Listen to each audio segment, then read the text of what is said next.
There are victim statements and filings in the Epstein case where survivors describe being drugged, sedated, or incapacitated, but the details and how they're interpreted vary. Here's what the verified documents and reputable reporting actually show. Number 1. Some survivors reported being given drugs or medications. Multiple survivors have said that during the period they were around Jeffrey Epstein and his associates, they were given medications, sometimes in ways that left them impaired or confused. Virginia Giuffre, one of the most widely reported accusers, said a doctor recommended to her during her time with Epstein prescribed Xanax, a sedative anxiety medication, and she questioned why such a prescription would be given during abuse. She described repeated abuse over several years and said some of the care she received seemed aimed at calming or sedating her rather than helping her heal. Another survivor, Sarah Ransom, said she was taken to a psychiatrist and prescribed lithium, a mood stabilizer, after discussing her experiences, and that this felt like medication rather than trauma support.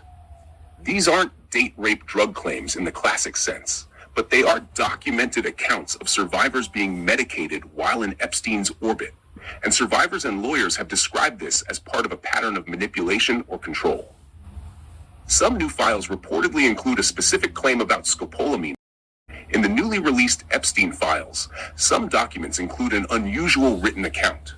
A document described as a victim impact statement reportedly has a person named Joseph Manzaro claiming he was drugged with scopolamine, allegedly after a sticky substance was applied near his door handle.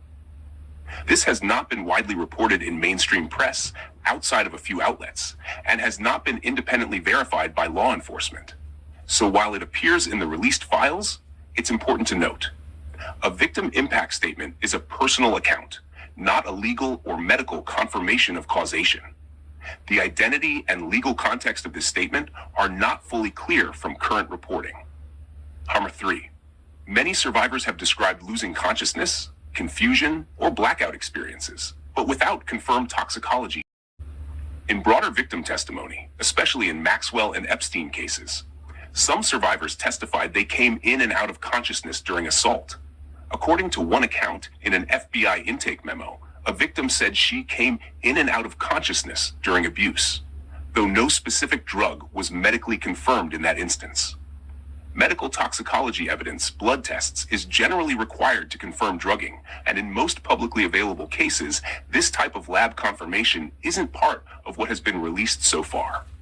What's not currently in verified court records?